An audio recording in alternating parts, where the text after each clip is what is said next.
प्यारे दोस्तों, आप सभी को नमस्कार। A1 online education YouTube channel पर आप सभी का हार्दिक स्वागत है। दोस्तों, अभी तक हमने टॉपिक्स जो किए हैं HSSC के अकॉर्डिंग, नाउन का चैप्टर हमने पढ़ा है। नाउन के साथ साथ हमने आर्टिकल का चैप्टर पढ़ा। उसके बाद हम लोगों ने प्रोनाउन का चैप्टर पढ़ा और कल की जो वीडियो थी उस वीडियो में हमने एडजेक्टिव का टॉपिक पढ़ा था। आज जो वीडियो है वो एडवर्ब के ऊपर डालेंगे और कोशिश करूंगा आज इस वीडियो में एडवर्ब में HSSC के अनुसार कंप्लीट आपकी करवा दूं। ठीक है, तो एडवर्ब का टॉपिक है। एडवर्ब के बाद सबसे इंपॉर्टेंट टॉपिक है प्रीपोजिशन का। प्रीपोजिशन से पेपर में जरूर से जरूर सवाल बनेगा, तो आगे की चिंता छोड़ो। फिलहाल ये जो आज वाला टॉपिक है वो समझते हैं एडवर्ब। भैया, एडवर्ब होती क्या है?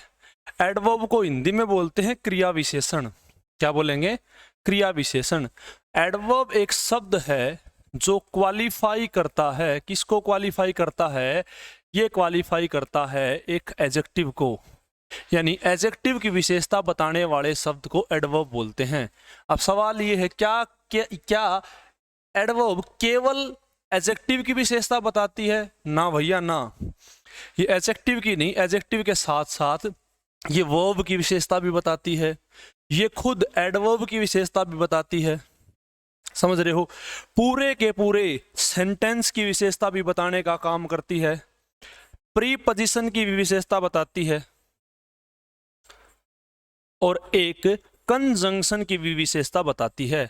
तो कुल मिला के जमा जोड़ टोटल ये है कि एडवर्ब एक ऐसा शब्द है जो विशेषता बताएगा। किसकी विशेषता बताएगा? एक एडजेक्टिव की विशेषता, एक एडवर्ब की विशेषता, एक वर्ब की विशेषता, एक पूरे सेंटेंस की विशेषता, प्रीपोजिशन की विशेषता और कंजंक्शन की विशेषता। समझ पा रहे हो? उदाहरण के साथ मैं स्पष्ट करने का प्रयास करूंगा कि कैसे ये अकेला शब्द इतने सारे शब्दों की विशेषता बता सकता है। देखो एक बार, एक ही सेंटेंस में सारी बात समझ आ जाएंगी। जैसे मैं बोलूं अ very black, a very black horse runs very fast। यहां तक शायद दिख रहा होगा, यहां तक। चलो, फास्ट। ठीक है Munna? a very black horse runs very fast। ठीक है, अगर नहीं भी दिख रहा हो तो मैं दोबारा लिख देता हूं सेंटेंस को। यहां से दिखेगा जरूर। क्या लिखा था? a very black horse runs very fast। ये सेंटेंस है अपना। तो इस सेंटेंस में पता करते हैं कि कौन सा वर्ड क्या है। ठीक है प्यारे दोस्तों, इसमें काम हो रहा है दौड़ने का। दौड़ने का काम हो रहा है और जो काम होता है उसे ही हम अंग्रेजी में वर्ब बोलते हैं। तो यहाँ वर्ब की फॉर्म कौन सी है? ये वर्ब की फॉर्म है रन्स। समझ रहे हो? ये दौड़ने का काम कौन कर रहा है? ये कर रहा है जी हॉर्स। तो हॉर्स अपने आप में यहाँ क्या है? एक नाउन है। और ये नाउन किस रूप में आ रहा है? यहाँ सब्जेक्ट के रूप में। क्योंकि सब्जेक्ट कौन होता है? काम को करने वाला ही कौन होता है? सब्जेक्ट। यहाँ काम क्या हो रहा है? दौड़ने का। किसने किया दौड़ने का काम? हॉर्स ने। तो जो काम को करता है वही होता है हिंदी में करता और अंग्रेजी में सब्जेक्ट। और सब्जेक्ट होने के साथ साथ ये क्या है? एक नाम भी है। और नाम है तो ये क्या हो गया? नाउन। तो हॉर्स क्या है? नाउन। रन्स क्या है? काम, यानी वर्ब। बात समझ में आई? अब अगला सवाल ये है, ये ब्लैक क्या है? सवाल ये है, ये ब्लैक क्या है? तो आप कहोगे सर ब्लैक जो है वो इस हॉर्स के बारे में है। ब्लैक वर्ड इस हॉर्स के बारे में है और हॉर्स अपने आप में एक नाउन है। तो नाउन के बारे में कुछ भी एक्स्ट्रा अगर पता लगता है तो वो होता है मुन्ना एडजेक्टिव। और ये हमने पिछली वीडियो में पढ़ा था कि नाउन की विशेषता बताने वाले शब्द को, प्रोनाउन की विशेषता बताने वाले शब्द को क्या बोलते हैं? एडजेक्टिव। ठीक है ना? और HSSC में तो हिंदी में ये प्रश्न अब की बार हरियाणा पुलिस में पूछा था। हिंदी में संज्ञा व सर्वनाम की विशेषता बताने वाले शब्द को क्या बोलते हैं? तो क्या बोलते हैं? विशेषण। और अंग्रेजी में पूछे थे, क्या बोलोगे? नाउन और प्रोनाउन को क्वालिफाई जो शब्द करे वो क्या है? एडजेक्टिव। तो ये हॉर्स एक नाउन है, इसको क्वालिफाई कर रहा है कौन? ब्लैक। तो ये क्या हो गया? एडजेक्टिव। अब अगला सवाल ये है कि ये जो वेरी लिखा है, ये वेरी क्या है? कि भैया ये वेरी क्या है? बताओ वेरी क्या है? तो आप कहोगे जी वेरी किसके लिए है? वेरी इस ब्लैक वर्ड के लिए है। भाई एक बहुत काला घोड़ा, बहुत किसके लिए है? काले के लिए है। और काला क्या है? एडजेक्टिव। तो एडजेक्टिव को क्वालिफाई कर रहा है कौन? वेरी। तो एडजेक्टिव को क्वालिफाई करने का काम कौन करता है? एडवर्ब। इसलिए वेरी अपने आप में क्या है? कि एडवर्ब। और यही बात तो मैंने आपको पहले कही थी कि एडवर्ब क्या करती है? एडवर्ब क्वालिफाई करती है एक एडजेक्टिव को। समझ रहे हो? एक वर्ब को, एडवर्ब को, सेंटेंस को, प्रीपोजिशन को, कंजंक्शन को। धीरे धीरे सब के बारे में एक्सप्लेनेशन दूंगा। इतनी बात तो समझ आ गई होगी कि यहाँ जो वेरी है वो क्वालिफाई कर रहा है किसको? एक एडजेक्टिव को, जो कि है ब्लैक। ठीक है, अब आगे आ जाओ। मैं पूछूं ये फास्ट क्या है? फास्ट क्या है? पेपर में पूछा भी था, इतना लंबा सेंटेंस नहीं आया था। खैर पेपर में सिंपल आया था सेंटेंस, ही रन्स फास्ट। और उन्होंने पूछ लिया अंडरलाइन करके फास्ट क्या है। ठीक है, मैंने पूरा सेंटेंस लंबा इसलिए लिखा ताकि एक सेंटेंस में पूरी डेफिनेशन आप लोगों को क्लियर हो जाए। तो फास्ट क्या है? आप बताओ। फास्ट का मतलब होता तेज। तेज कौन है? घोड़ा तेज है या उसका दौड़ना तेज है? तो आप कहोगे सर उसका दौड़ना तेज है। और दौड़ना एक काम यानी वर्ब है। तो वर्ब के बारे में है ये फास्ट वर्ड। समझ रहे हो? तो वर्ब की जो विशेषता बताए वो क्या होता है? एडवर्ब। तो फास्ट भी क्या होगी? एडवर्ब। समझ रहे हो? हाँ, मैं बोलूं वेरी क्या है भाई? तो आप कहोगे वेरी, वेरी का मतलब बहुत। तो क्या है? एक बहुत काला घोड़ा बहुत तेज दौड़ता है। तो इसका मतलब बहुत। बहुत कौन है? दौड़ना बहुत है या तेज? आप कहोगे बहुत है तेज के लिए यानी फास्ट के लिए। ये वेरी किसके लिए है? फास्ट के लिए। और फास्ट क्या है? एक एडवर्ब। और एडवर्ब की भी विशेषता जो बताए वो भी क्या होता है? एडवर्ब। और यही तो मैंने कहा था आप लोगों को डेफिनेशन में कि एक एडवर्ब जो है वो विशेषता बताती किसकी? एडजेक्टिव की, वर्ब की, एडवर्ब की, पूरे सेंटेंस की, प्रीपोजिशन की, कंजंक्शन की। ये थी इसकी डेफिनेशन बेसिक। आप पूरे सेंटेंस की देख लो एक बार। एक तो आप किसी को मैसेज करके कह रहे हो एक्सेप्ट माय फ्रेंड रिक्वेस्ट।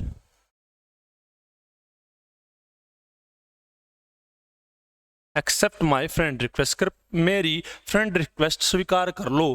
फिर अगला या अगली आपको कह देना हाँ भैया तुम्हारी तो कभी भी नहीं।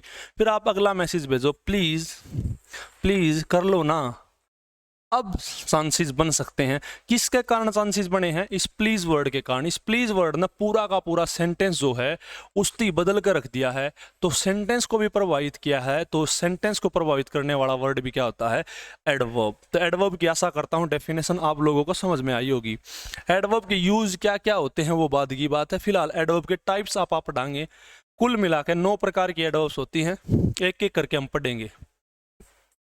सर 2 वीडियो बनाएंगे लगभग, एक वीडियो में नहीं हो पाएगा। पहला है, सबसे पहली है एडवर्ब ऑफ प्लेस। प्लेस का मतलब होता है जगह। हम किसी से भी जगह कैसे पूछते हैं? भाई आप किसी से जगह पूछ रहे हो तो आप क्या बोलोगे? हमें कहाँ जाना है। मैं पूछूं कि भैया आप लोगों को 2000 रुपये पड़े मिलेंगे, तो आप जगह कैसे पूछोगे? सर कहाँ मिलेंगे।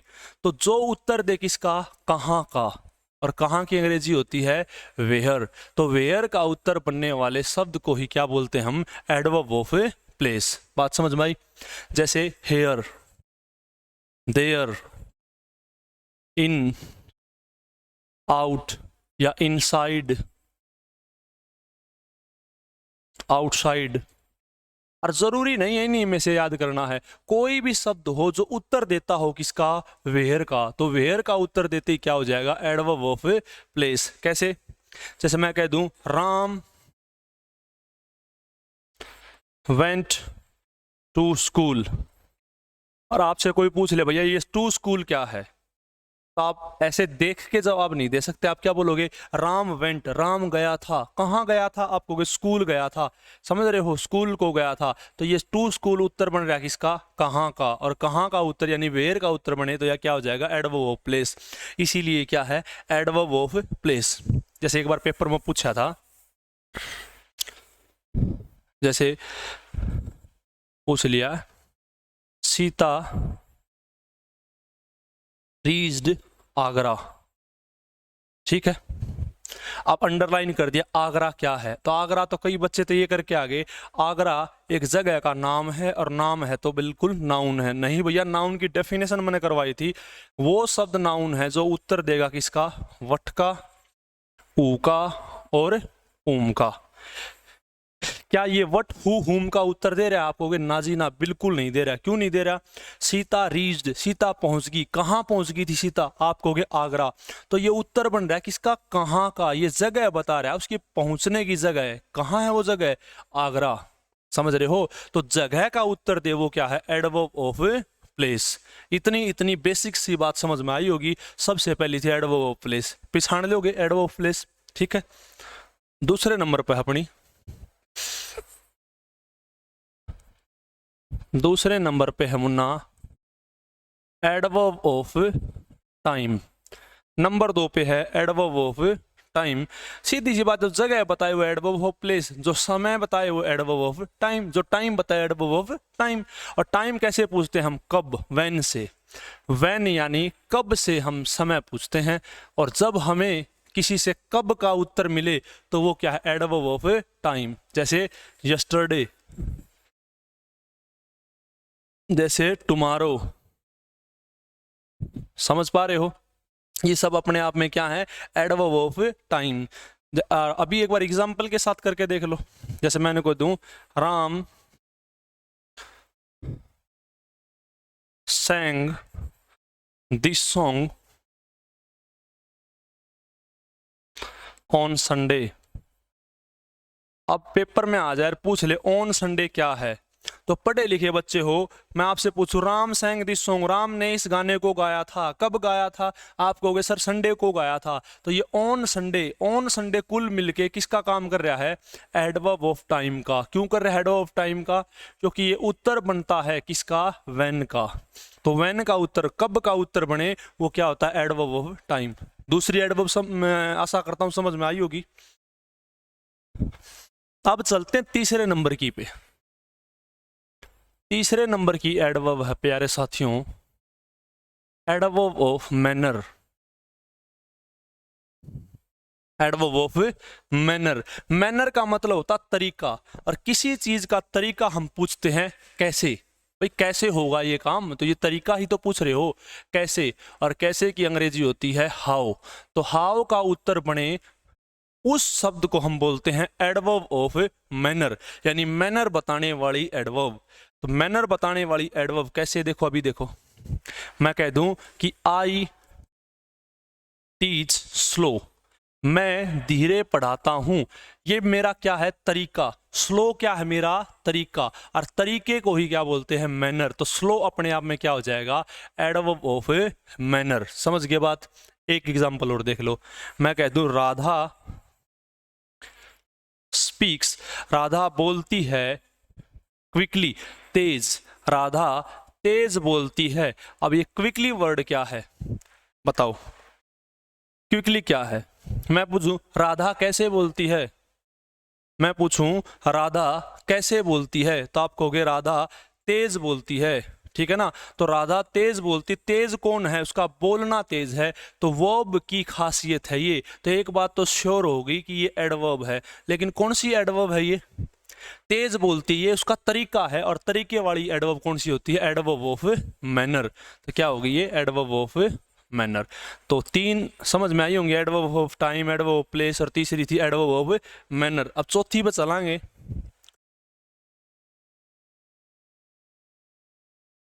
चौथी है भैया अपनी नंबर 4 पे, वो है एडवर्ब ऑफ फ्रीक्वेंसी।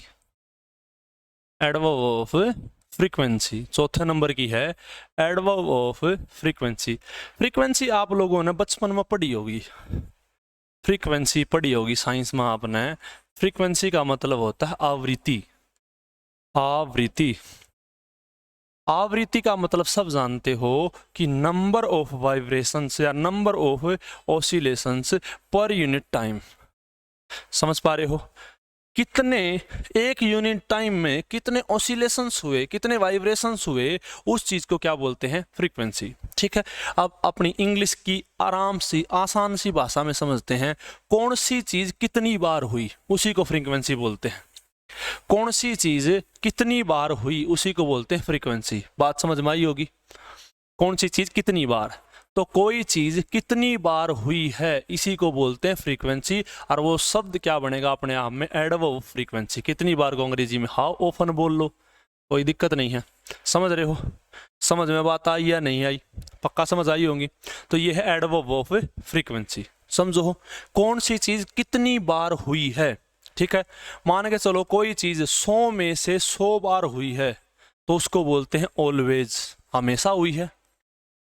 समझ आई होंगी बात। 100 में से 100 बार हुई है तो वो क्या है, ऑलवेज।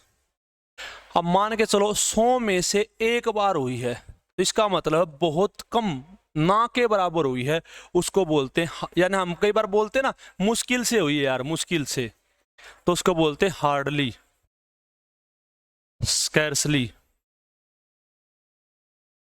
रेयरली, बेयरली। तो ये शब्द अपने आप में निगेटिव शब्द हैं। क्यों है निगेटिव शब्द? क्योंकि इनसे ना की बू आती है। क्यों आती है? 100 में से 1 बार कोई चीज हो रही है तो इसका मतलब वो ना के ही बराबर है। समझ रहे हो? जैसे आप मान के चलो आपके पास कोई शर्ट है और आपने उसे केवल 5 मिनट पहना है, तो अब ये तो कह नहीं सकते कि मैंने इसको पहना ही नहीं है। आप कहोगे मैंने इसको ना के बराबर पहना है। वो कौन सी कंडीशन है? 100 में से 1, हार्डली, स्कैर्सली, रेयरली, बेयरली। ठीक है, 100 में से 100 का मतलब, अभी 1000 में से 1000 कर लो, चाहे आपकी मर्जी है। 1000 में से 1000 या 100 में से 100 का मतलब क्या है? वो चीज हमेशा हुई है, और हमेशा की अंग्रेजी क्या है? ऑलवेज। मैं ये क्यों सिखा रहा हूं आपको? ताकि ये समझ आ जाए कि कौन सी चीज कितनी बार हुई है, वही क्या है अपने आप में एडवर्ब ऑफ फ्रीक्वेंसी। ये सब जो मैं लिखवा रहा हूं ये क्या है? Adverb of frequency. इनसे यही पता लगता है कि कौन सी चीज कितनी बार हुई है। आगे देखते हैं। और अब मान के चलो कोई चीज 100 में से 99 बार हुई है, इसका मतलब ये तो नहीं कह सकते हमेशा हुई है, लेकिन अधिकतर हुई है, उसको बोलते हैं मोस्टली। समझ में बात आई होगी। अब मान के चलो कोई चीज 100 में से 0 बार हुई, यानी 1 बार भी नहीं हुई, 1 बार भी नहीं हुई, तो उसको बोलते हैं नेवर या फिर सेल्डम। नेवर या फिर सेल्डम। समझ रहे हो ये चीज? कोई चीज अगर मान लो 100 में से 60 से लेके 80 बार हो रही है, इसका मतलब वो लगभग लगभग होती ही रहती है, तो उसको बोलते हैं जनरली, ओकेजनली बोल दो। समझ रहे हो? ठीक है, जनरली, ओकेजनली है, ऑफन है। तो ये सब अपने आप में क्या है? Adverb of frequency. और ये बहुत सारी हैं, 2-4 और बच रही हैं, वो आप इनमें टेंस का जो टॉपिक होगा उसमें मैं दोबारा पढ़ाऊंगा। जैसे नेवर, सेल्डम कहीं भी हो, समझ रहे हो, जनरली कहीं भी हो, ऑफन कहीं भी हो, तो वहाँ प्रेजेंट इंडेफिनेट टेंस का प्रयोग किया जाता है। और ये बात मैं आपको टेंस में भी करवाऊंगा, तो मैं दोबारा ना करवा के वहीं आपको एक बार ही करवा दूंगा। ठीक है भैया? तो यहाँ तक हमने कौन सी कितनी पढ़ी है? 4 पढ़ी है एडवर्ब ऑफ फ्रीक्वेंसी। समझ पा रहे हो? ये थी एडवर्ब ऑफ फ्रीक्वेंसी। अब उदाहरण लेके देखोगे तो जैसे मैं आपको बोल दूं कि Raju takes tea once in a day, और अंडरलाइन करके आपसे पूछ ले वंस इन अ डे ये क्या है, तो आप जानते हैं कि कोई चीज कितनी बार हो रही है, उसी चीज को बोलते हैं एडवर्ब ऑफ फ्रीक्वेंसी। तो राजू टेक्स टी, राजू चाय पीता है कितनी बार? दिन में 1 बार। तो इसी के कारण तो पता लगा आपको कितनी बार काम हो रहा है। तो कितनी बार काम हो रहा है, चाहे वो 100 बार हो, 1,00,000 बार हो, 0 बार हो, लेकिन कितनी बार है इसका पता लग गया, तो वो क्या है? Adverb of frequency. तो ये शब्द क्या होगा? Adverb of frequency. ध्यान रखना, कोई चीज 1 बार हो रही है तो उसको बोलते हैं वंस, 2 बार हो रही है तो उसको बोलते हैं ट्वाइस, 3 बार हो रही है तो उसको बोलते हैं थ्राइस। समझ रहे हो? दिन में 1 बार होती, बोल दो वंस इन अ डे। महीने में 1 बार हो रही तो बोल दो वंस इन अ मंथ। साल में 1 बार हो रही तो वंस इन अ ईयर। समझ रहे हो? रात में 1 बार हो रही तो वंस इन अ नाइट। 2 बार वाली वही बात फॉलो करनी है। 2 बार दिन में है तो ट्वाइस इन अ डे। ऐसे करके फॉलो कर लेना है। ठीक है भैया? तो ये 4 पढ़ियां पान है एडवर्ब ऑफ फ्रीक्वेंसी के साथ। कितनी एडवर्ब होगी? 4 एडवर्ब। अब नंबर है 5वीं एडवर्ब का। 5वीं जो एडवर्ब है वो एडवर्ब है अपनी एडवर्ब ऑफ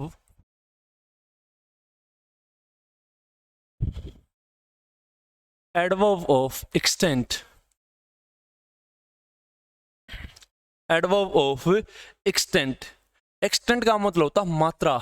जिस, यानी मात्रा कैसे करते हैं हम, कोई चीज कितना है या कोई चीज कितनी है, हाउ मच, हाउ मच का उत्तर मिले तो वो है एडवर्ब ऑफ एक्सटेंट। मात्रा का पता लगता है तो उस एडवर्ब को बोलते हैं एडवर्ब ऑफ एक्सटेंट। यानी जो वेरी है, जो मच है, जो लेस है, इन शब्दों से हमें मात्रा का पता लगता है, और जिससे मात्रा का पता लगे वो होता है एडवर्ब ऑफ एक्सटेंट। तो 5 समझ में आई होंगी। 6 नंबर की है भैया अपनी एडवर्ब ऑफ अफर्मेशन।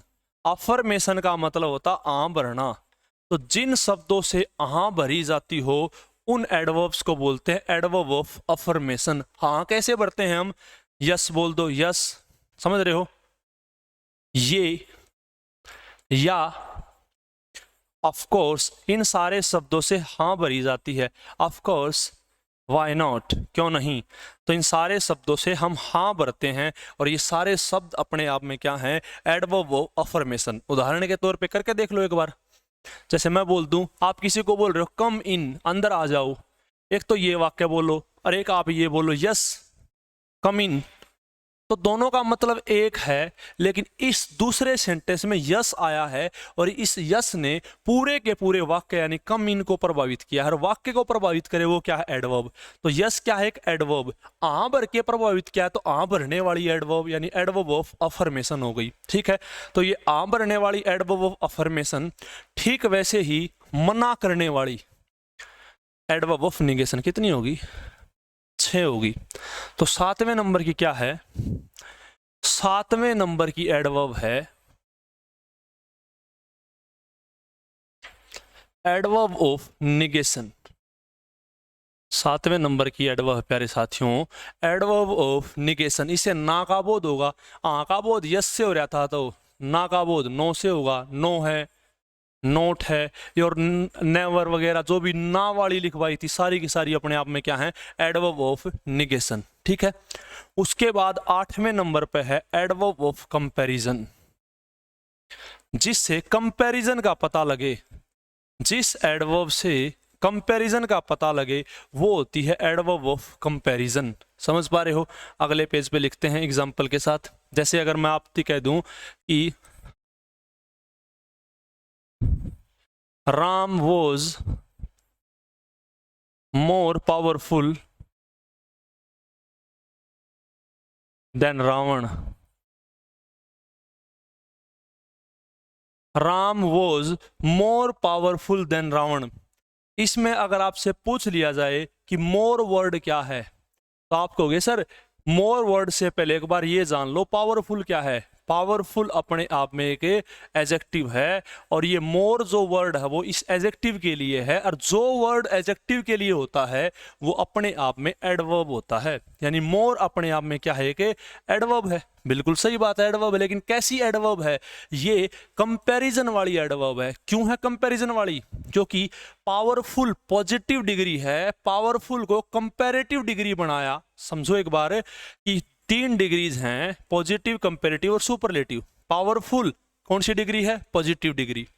मोर लगा देंगे, मोर पावरफुल कौन सी डिग्री है, कंपैरेटिव। मोस्ट लगा देंगे तो कौन सी डिग्री हो जाएगी, सुपरलेटिव डिग्री। समझ पा रहे हो, तो मोर के कारण ही ये पावरफुल क्या बना है, कंपैरेटिव डिग्री। यानी इस डिग्री को पॉजिटिव से कंपैरेटिव में यानी कंपैरिजन में कौन लेके आया है, ये मोर लेके आया है। और मोर एडवर्ब है, कंपैरिजन में लेके आया, इसलिए क्या है, एडवर्ब ऑफ कंपैरिजन। बात आशा करता हूं समझ में आई होगी। तो ये थी एडवर्ब ऑफ कंपैरिजन।